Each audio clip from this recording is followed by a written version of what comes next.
invitación que me habéis hecho para hacer esta presentación. Y también muchas gracias a los asistentes ahí al otro lado de la pantalla. Podemos empezar, yo creo, a entrar en tema. Vamos a hablar sobre la influencia de las nuevas tecnologías médicas en el coste de los seguros de salud. Y bueno, empezar diciendo que la tecnología siempre ha estado presente en el desarrollo de la medicina, en realidad. Esta presencia pues, ha sido especialmente intensa en las últimas 4 décadas, donde ha sido mucho más rápida la aparición de todos los eventos. Y hemos asistido a importantes avances tanto a nivel terapéutico como diagnóstico. En especial, todo este avance lo que ha hecho es avivar de forma importante todo lo que es el debate de la influencia de la tecnología en el gasto sanitario. Hay, por una parte, tecnología de per se significa, por definición, significa gasto. Pero también es cierto que tecnología, por otra parte, presupone que tenemos que hacer o nos permite hacer un uso más eficiente de la medicina, lo que tendría que ser un decremento del gasto. ¿Qué predomina al final? Bueno, es lo que vamos a tratar un poco de descifrar en esta presentación. Yo, no obstante, antes me gustaría, sobre todo, contestar a una pregunta que creo que nos puede dar luz a todo lo que vamos a hablar posteriormente, y que no es otra que es cuál es el objetivo de una compañía de seguros médicos. He estado buscando definiciones, he estado buscando qué es lo que más se adaptaría a esta pregunta, y al final me he quedado con esta respuesta, que me parece que es muy interesante y que marca perfectamente lo que es el leitmotiv de una compañía de seguros médicos, que es mejorar la salud de la población cubierta atendiendo a los pacientes y promoviendo hábitos saludables sobre el resto, y hacerlo de manera equitativa dentro de los parámetros presupuestarios. En realidad me parece una buena definición y además lo que creo es que ya nos mete de lleno en lo que es la temática objeto de debate. Nuestro objetivo, al fin y al cabo, es intentar conseguir mejoras para la salud, bien mediante la curación, bien mediante la prevención, pero sobre todo siempre intentando mantenernos en un equilibrio presupuestario. La tecnología, por una parte, nos cubre perfectamente las primeras premisas. Los avances tecnológicos está claro que permiten mejorar las condiciones en los servicios que podemos dar de salud. Ahora, lo que no nos queda claro, y es la pregunta, nos ayuda a no entorpecer y mantener el equilibrio presupuestario. Bueno, eso es lo que vamos a intentar analizar. Como buen debate, desde luego, siempre tenemos unos factores a favor y unos factores en contra. Yo personalmente, bueno, he querido resumirlos y al final lo he dejado quizás en 3 factores o 3 variables positivas y 3 variables negativas. Como variables positivas, la primera que vamos a ver es el campo de que cada vez tenemos la posibilidad de hacer diagnósticos más certeros. Tenemos máquinas muy sofisticadas, equipos de diagnóstico muy sofisticados, llámese TAC multicorona, llámese resonancia magnética multiparamétrica, llámese la unión del PET-TAC para hacer sobre todo diagnósticos oncológicos muchísimo más avanzados. El caso es que todo ello, al final, lo que nos produce es un diagnóstico más certero, que generalmente lo que nos lleva es a una detección precoz de la patología. Indudablemente, a ver, si hacemos un símil, por ejemplo, o mejor dicho, si ponemos un ejemplo, lo que ocurre con un cáncer de mama. Un cáncer de mama, a ver, disponemos en estos momentos pues, de unos mamógrafos lo más sofisticado posible, es donde nos ha permitido bajar muchísimo la dosis de radiología que se emite y además nos ha permitido acortar muchísimo el tiempo de exploración a la mujer, la cual lo ha agradecido terriblemente con lo doloroso que es la exploración. Estos mamógrafos además ahora trabajan en compañía de lo que son las resonancias mamarias. Todo esto al final nos permite una detección precoz de la patología muy importante, nos permite llegar a distinguir realmente tumores que teníamos en unos estadios muy tempranos en su desarrollo. Al final, no sé en qué se traduce todo esto, en acciones quirúrgicas más sencillas. No es lo mismo, obviamente, el tener que tratar una mastectomía radical con vaciamiento axilar que una pequeña tumoración que podemos quitar en una intervención muy sencilla, o aunque tengamos que hacer quitar un cuadrante de la mama. ¿Esto en qué se traduce? Primero, vamos a ver, la mujer sufre mucho menos. Segundo, el tiempo de respuesta y el tiempo que tiene que estar dentro del hospital se reduce terriblemente. Y por lo tanto, al final llegamos a una acción de menor coste.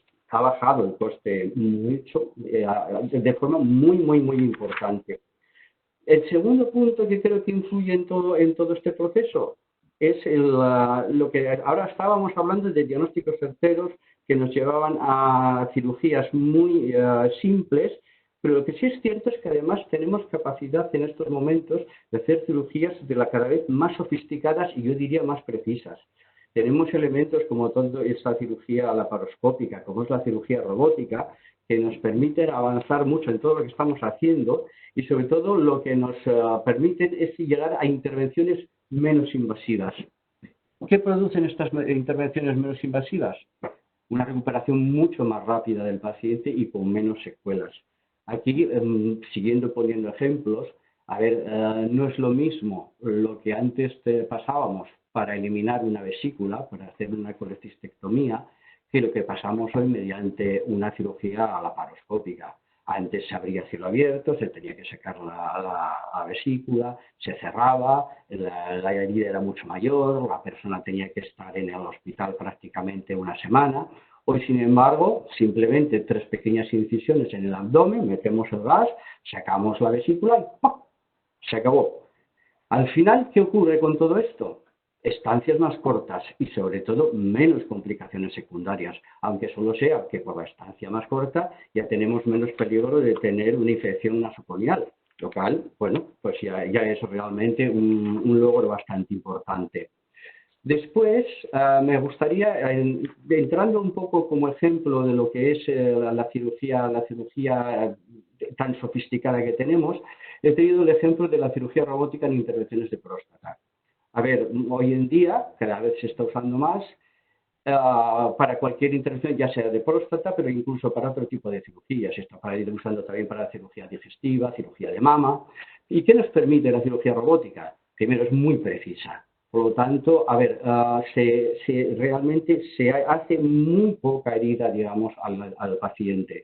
Esto nos permite una recuperación mucho más rápida, una menor distancia, podemos permitir menos secuelas y muchas menos complicaciones, y lo que es muy importante, sobre todo, y que todos los hombres yo creo que entendemos perfectamente, mucha menor incidencia de impotencia e incontinencia urinaria, que son realmente los procesos que más horror nos dan cuando nos dicen que tenemos que intervenirnos de próstata. Todo al final de esto lo que nos trae es una reducción del coste medio por proceso. Un costo de medio, una reducción importante, aunque parezca en un principio decir, bueno, sí, lo conforme, pero el canon que nos cobran por el uso de la cirugía robótica es muy alto, y además saber que aún lleva una serie de pinzas, una serie de parafernalias, una serie de material desechable que también es caro. No obstante, si nosotros cogemos el proceso desde que empieza hasta que acaba, comprobamos que con todas las ventajas que tenemos a nivel de menor estancia y todo lo que nos hemos ahorrado por menos secuelas y complicaciones, el proceso sale muchísimo más barato que una cirugía convencional. Al final tenemos varios, como decía, tengo fundamentalmente localizado 3 procesos que son los que me interesa más destacar en lo que puede significar el ahorro. El tercero sería la presencia de fármacos más efectivos y con menos efectos secundarios. Son fármacos que evitan actuaciones terapéuticas muy traumáticas al enfermo. Son fármacos muchísimo más amables para el paciente. ¿Y todo esto qué nos permite? Nos permite sobre todo la posibilidad de uso a domicilio de estos fármacos, de uso a nivel ambulatorio de hospital de día sin pernocta. Al final, el enfermo está muchísimo más a gusto en su casa, mucho más preocupado por su familia, y por donde nosotros además podemos saltar al paciente de forma muy prematura, con lo cual hay disminución de costes hospitalarios, tenemos menos estancias y tenemos además menor gasto de todo lo que se usa mientras el enfermo está en la estancia hospitalaria. Sin embargo, hasta aquí todo muy bonito, todo perfecto, bueno, es todo maravilloso, tenemos unos buenos sistemas de diagnóstico, tenemos unos buenos sistemas quirúrgicos, exhaustivos, cirugía muy rápida, pero la tecnología también tiene el reverso de la moneda, a eso que llamamos el reverso paradójico. Si lo comparamos a la fuerza, digamos que también tiene el reverso tenebroso, la tecnología. En un principio, hemos hablado, mejor diagnóstico, mejores terapéuticas, perfecto. Esto, mejor índice de mortalidad, un aumento de esperanza de vida, fantástico. Pero, sin embargo, hay un pero. Y es que no siempre la mayor esperanza de vida es sinónimo de mayor calidad de vida.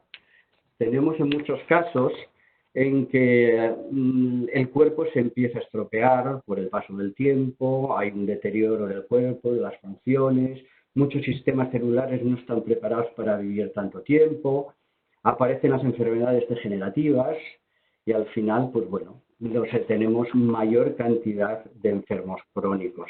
Enfermos crónicos que cada vez necesitan más cuidados y cada vez durante más tiempo hace que aquello que en un principio suponía un descenso del coste medio da un giro perverso, transformándose en un agente que incrementa el coste asistencial de forma importante. A toda esta parte, que ya por sí es muy importante, podemos añadirle dos factores esenciales, digamos, también en el razonamiento de por qué el incremento del coste de la tecnología, da incremento del coste. Y uno es, por una parte, que tenemos sí más y mejores capacidades de diagnóstico, pero nos aparecen otros problemas. Y el problema fundamental es lo que llamamos el sobrediagnóstico. ¿Qué entendemos por sobrediagnóstico? Es un fenómeno por el cual las personas son diagnosticadas de enfermedades que nunca les causarían síntomas ni se cortarían la vida. Son aquellas personas que acuden a una exploración rutinaria, en una consulta, a un chequeo extraordinario y que de repente se les encuentra determinada patología. Una patología que de otra forma, bueno, ignoraríamos y no se expresaría causando enfermedad. Entonces nos encontramos con una situación paradójica. Tenemos, bueno, en este caso lo hayamos asegurado, pero podría ser cualquier persona que entre dentro de la consulta del médico como una persona sana y ¡prof!, de repente se transforma en un paciente. En este caso, la enfermedad condiciona la conciencia del asegurado de forma importante. Psicológicamente, al paciente lo hemos transformado en un enfermo. Incluso en el mismo médico, ante el descubrimiento que encuentra, se ve obligado a actuar. Se ve obligado a actuar unas veces de motu propio, que dice, caray, a este tío le he encontrado algo que no pensaba que tenía, tengo que hacer algo, y por otras veces simplemente por la presión que le hace el propio paciente o incluso muchas veces el entorno del paciente. Y esto al final, ¿qué nos genera? Nos genera lo que llamamos el sobretratamiento. El sobretratamiento, ¿por qué ocurre? Bueno, porque lo que estábamos hablando, el facultativo de alguna forma se ve condicionado a realizar alguna terapéutica y sin embargo la realiza sin tener muy claro los beneficios que va a producir al paciente, porque realmente no está muy seguro que aquello que ha encontrado al final vaya a desarrollar una enfermedad que necesite tratamiento, pero las circunstancias le están obligando. Parece que no, pero esto a lo largo de los miles de consultas que hacemos les genera mucho sobrecoste. Y repito, muchas veces no es por culpa del propio médico, muchas veces es que es la presión tan brutal que realiza el propio paciente o la familia del paciente que nos vemos obligados a actuar los médicos. Y después, aparte de este, tenemos un tercer factor que creo que también es muy importante, que es la rapidez en la aparición de las nuevas técnicas. Estamos acostumbrándonos a que de repente estamos empleando una técnica y esa técnica, cuando casi nos hemos dado cuenta que está aquí, ya aparece la versión 2.0 de esta técnica. Esto al final nos lleva a una obsolescencia muy prematura. Las técnicas están en desuso y sin embargo esas técnicas podrían ser empleadas en muchas ocasiones con un coste muy inferior. Y desde luego lo que está claro es que si empleásemos la técnica 1.0 en vez de la 2.0, y estaríamos ajustándonos a una praxis médica perfecta, no estaríamos haciendo nada erróneo. Pero sin embargo, bien por marketing, bien por la presión del mercado, nos vemos obligados a veces a dar saltos sobre todo nos obligamos a olvidarnos de técnicas que eran muy eficientes y que eran sobre todo baratas. Un ejemplo de esto está ocurriendo últimamente en Estados Unidos con una patología, bueno, a ver, no es que sea banal, pero relativamente sencilla, como son las hernias inguinales bilaterales. Y ya no hablo de las hernias inguinales que se estaban interviniendo por cirugía a cielo abierto. Bueno, obviamente puedes decir, bueno, pero estas eran bastante cruentas. No, estoy hablando de la cirugía inguinal bilateral que se hacía por vía laparoscópica, bueno, con bastante poco sufrimiento por parte del paciente, buena recuperación, pero últimamente, sobre todo a nivel de Estados Unidos, se está poniendo de forma el hacerlas a través de cirugía robótica. Entonces, de repente encontramos que para una para una patología, bueno, normal, estamos empleando, bueno, un super robot, con lo cual el coste nos aumenta terriblemente. Entonces, yo diría que estamos matando pulgas a cañonazos, obviamente. Y esto, a ver, al final, ¿qué produce? Pérdida de técnicas útiles y pérdida de técnicas baratas. Esto, como vemos, aumento de coste, por supuesto. Al final tenemos la tecnología aquí en una especie de balance, por un lado, en donde sí, vale, perfecto, nos provoca, o mejor dicho, nos permite dar un mayor bienestar en el campo de la salud, pero por otra parte también aumenta la probabilidad de aparición de enfermos crónicos.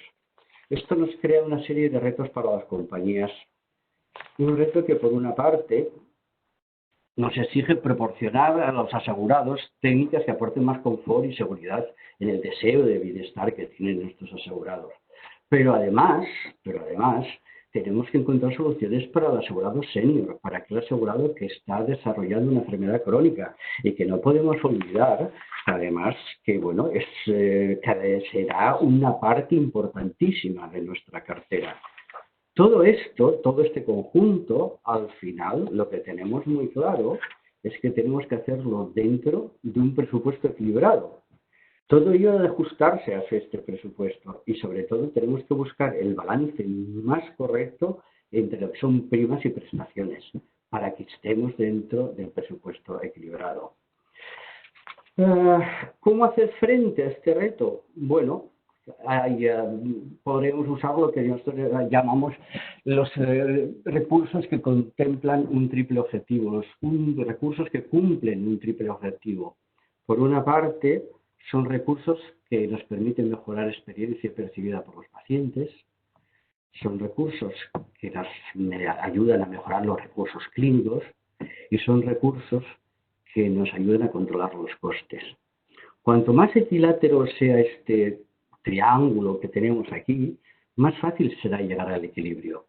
Y desde luego nos permitirá de una forma mucho más sencilla contar con pacientes satisfechos, con profesionales animados y lo que es más importante, que unas compañías que sientan que los recursos que se están asignando sobre todo de forma adecuada, que es una de las mayores preocupaciones que podemos tener hoy en día.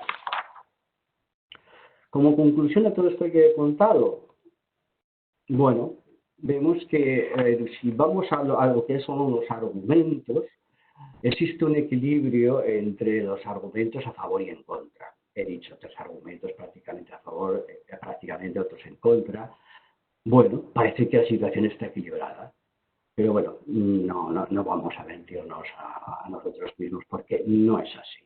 No es así. La verdad es que se han estado hecho diferentes estudios por diferentes autores basados en modelos matemáticos y todos esos estudios parecen confirmar que la mayor parte del incremento del gasto sanitario de un año a otro es debido a la tecnología. Y el efecto de la tecnología se sitúa incluso por encima de otros factores, como pueden ser los precios en el sector de la salud, los costes administrativos, el coste de la medicina defensiva, muy importante, y la demanda inducida por los propios profesionales sanatorios, ya digo muchas veces, incluso pues para, bueno, pues estar en el mercado, ¿no? Se piensa que al final el incremento de biotecnología está entre un 27 y un 48 total del gasto. Entonces nos surge una pregunta: ¿qué podemos hacer las compañías de salud para garantizar la continuidad en el futuro? ¿Qué podemos hacer para que esta tecnología que se nos viene encima, que es imparable, que cada vez hay más, pero ya no solo a nivel de uso de máquinas, sino de descubrimientos y de investigación, con la aparición sobre todo del tema de las células diana, la aparición de todo lo que es la inmunogenética, de la aplicación de células madre, se nos viene encima un aluvión de nueva tecnología. ¿Qué podemos hacer realmente para defendernos de todo esto? Bueno, yo desde mi humilde opinión creo que hay tres métodos bastante factibles de realizar, quizás más bien a un medio, más que a un corto plazo, a un medio plazo, y que podrían ser los siguientes. Por una parte, yo creo que sería muy interesante fomentar las sinergias entre las compañías, evitando duplicidad de recursos y esfuerzos. Aquí, por ejemplo, por poner un ejemplo, sería pues el compartir un cuadro médico y la negociación con los proveedores en las zonas donde tengamos escasa influencia, puesto que el número que tenemos de asegurados en esas zonas es un número muy bajo.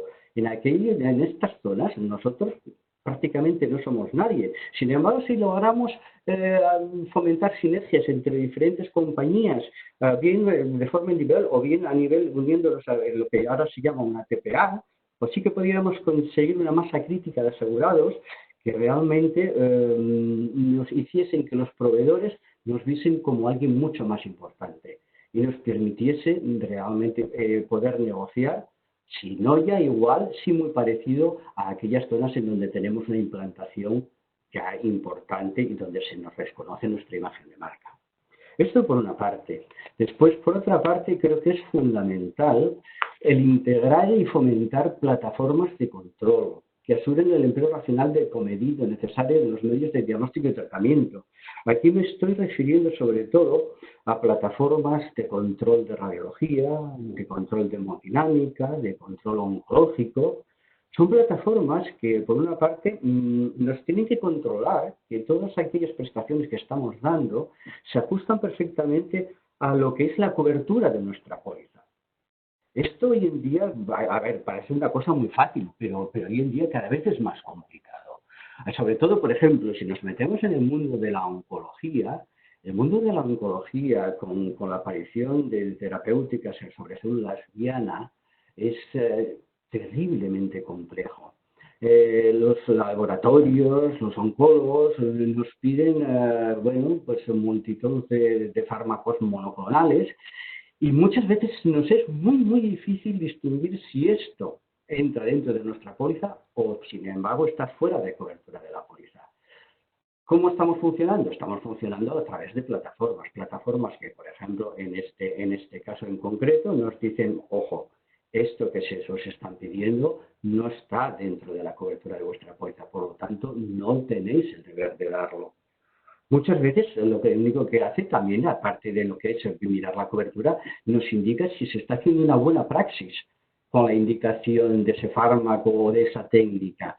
Es decir, para esta patología, lo que os están pidiendo se ajusta a la realidad. Va a ser muy beneficioso para el enfermo y además a un coste muy efectivo. Y otras veces no solamente es el que esté adecuado, sino que la cantidad que se pone es que sea también adecuada, que es lo que nos pasa, por ejemplo, en la plataforma de hemodinámica. Cuando entramos en una persona con infarto de miocardio, que hay que ponerle unos stents, a ver, indudablemente no es lo mismo que podamos solventar el problema con simplemente la aplicación de un stent a que tengamos que poner 3 stents. El coste no es el mismo, ni mucho menos, y se dispara terriblemente si no tenemos cuidado y si no controlamos esta serie de acciones. Y después, para mí, hay una tercera pata, y que ha estado muy en boga hoy en día, que no es otra que la telemedicina. La telemedicina para consulta, métodos de diagnóstico y seguimientos a distancia.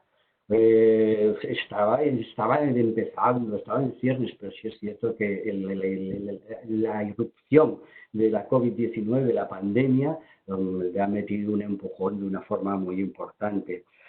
Esto nos va a permitir hacer controles del enfermo desde su propio domicilio, de forma que además sea muy cómoda y que el propio paciente al final se anime y reclame su uso.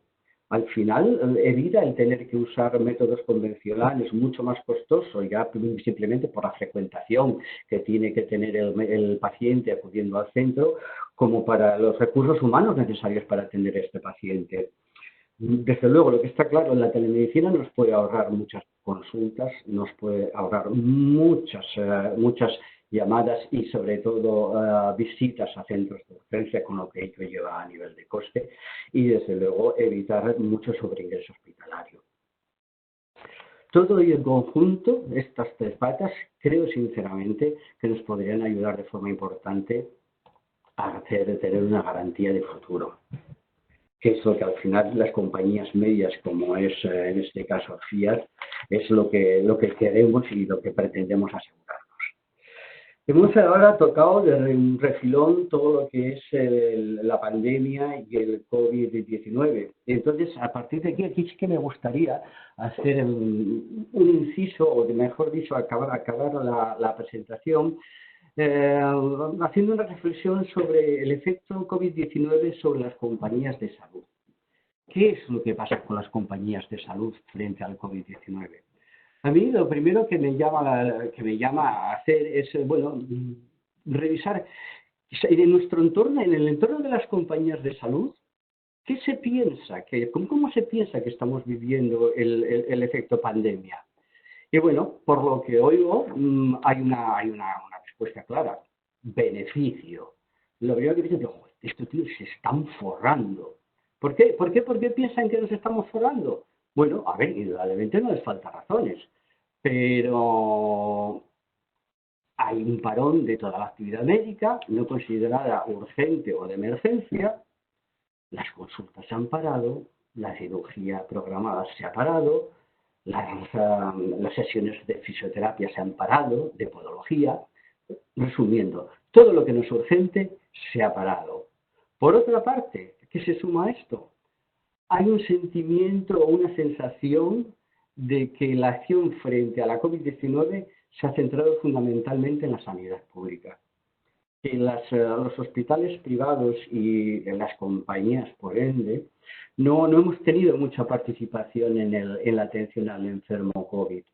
A ver, es cierto hasta cierto punto es correcto, pero sí que yo, por ejemplo, puedo asegurar, nosotros tenemos la clínica diagonal, que es propiedad de la propia de Fiat, y puedo asegurar que hemos atendido a muchos enfermos COVID, a pesar de que en un principio, pues, al ser una pandemia, bueno, no deberíamos de vernos obligados a tal. A ver, la pandemia teóricamente no queda cubierta, pero también es cierto que todas las compañías de seguros desde el principio decidimos que deberíamos de ser solidarios y que íbamos a atender la pandemia como si de cualquier otra patología se tratase. Y hay también otra tercera pata que induce a pensar que nos estamos haciendo de oro, que es el miedo del usuario a pisar los centros sanitarios. A ver, es cierto. El paciente tiene mucho miedo todavía a pisar un centro médico. Tiene mucho miedo a ir a que le hagan una fisioterapia. Todavía no tiene muy seguro de que no entre allí, que va a estar allí el COVID esperándole. Y esto creo que todavía va a tardar. Lo estamos intentando compensar mediante las llamadas telefónicas, la telemedicina, como anteriormente había expuesto. Pero bueno, todavía estimo que todavía vamos a tardar en que este miedo se pierda y que volvamos a una actividad cuasi normal en comparación con la que teníamos. Esto al final, estos tres, lo que lleva a pensar, que era lo que estábamos viendo, es que todo el mundo piensa descenso de siniestralidad y por otra parte se presiente aumento en beneficio de las compañías de salud privadas. Sin embargo, a ver, yo diría, ¿qué es lo que ocurre en la realidad? ¿Qué es lo que nosotros sentimos como compañía que estamos viviendo? Pues la realidad que nosotros sentimos es otra. Decimos que no todo el monte es orégano realmente. Por una parte, tenemos bajas de asegurados por la crisis económica. Y sabemos que las bajas de asegurados normalmente siempre se producen en aquellas pólizas que son más rentables. Las pólizas que son muy gastadoras normalmente se quedan. Pero no solamente son las bajas de asegurados. Los índices de morosidad se han incrementado de forma importante y las ventas han caído. Se vende muy poco. Se vende muy poco. Y bueno, es que es normal, es que la gente lo está pasando muy mal en estos momentos. Hay mucho autónomo que ha tenido que parar su actividad económica, hay mucho trabajador que no sabe lo que va a ocurrir. Entonces, a ver, el horno no está para bollos. Esto por una parte. Por otra parte, bueno, la actividad médica, dicen, se ha parado la actividad médica, pero no, la actividad médica no es que se haya parado, la actividad médica se ha diferido en el tiempo. Muchas de estas intervenciones programadas, los tratamientos programados y las consultas se han diferido en el tiempo. Es una siniestralidad que no tenemos ahora, pero que vendrá, que tendremos. Si es cierto que hay alguna que no vendrá ya, indudablemente todo lo que hace referencia a urgencias, bueno, pues determinadas intervenciones que no eran esenciales, indudablemente. Hay muchas de ellas que no vendrán. Pero sí que estamos calculando que es difícil llegar a un porcentaje, pero quizás un 65 o un 70% de esa actividad volverá y tendremos que afrontarla. La tendremos que afrontar probablemente en una situación bastante peor, porque las primas no van a ser las mismas que lo que tenemos. Y a todo esto también se apunta una tercera parte, que a ver, que aquí sobre todo la sufren nuestros proveedores. Hay un descenso brutal en la actividad de los centros asistenciales y para este descenso brutal de actividad se junta el gasto que tienen que hacer en medidas de protección y en medidas, pero ya no solamente hablo de todo el EPIs que se tienen que poner y todo, sino a ver, que casi cada acción que van a tener que hacer conlleva su test serológico o su PCR. Al final, algunos esto significa situaciones prácticamente catastróficas. Indudablemente, a ver, y no los culpo. Ellos intentan de alguna forma trasladarnos a nosotros esta preocupación. ¿Cómo? Con incremento de petición de incremento de baremos. A ver, hoy en día, diariamente estamos recibiendo presiones muy importantes a nivel de centros médicos, a nivel de facultativos aislados, pero vamos ya, la presión que se está recibiendo por parte de los grandes centros hospitalarios que todos conocemos, no hace falta mencionar porque todos los conocemos, son brutales, pero además encima es que lo que nos piden está muy por encima del gasto real que ha implicado la pandemia. Entonces esto nos crea una situación de tensión y una situación de inseguridad de cara al futuro. Yo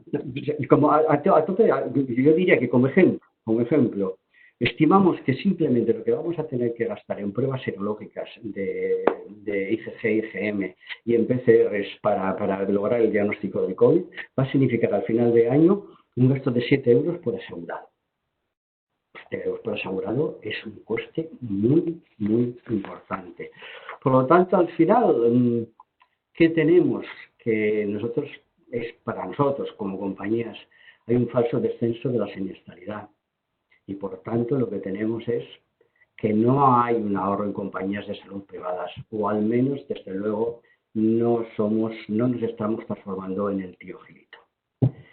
Y bueno, aquí se acaba la presentación. Muchas gracias por su atención y ahora sí que ya quedo a su entera disposición para todas las preguntas que me quieran realizar.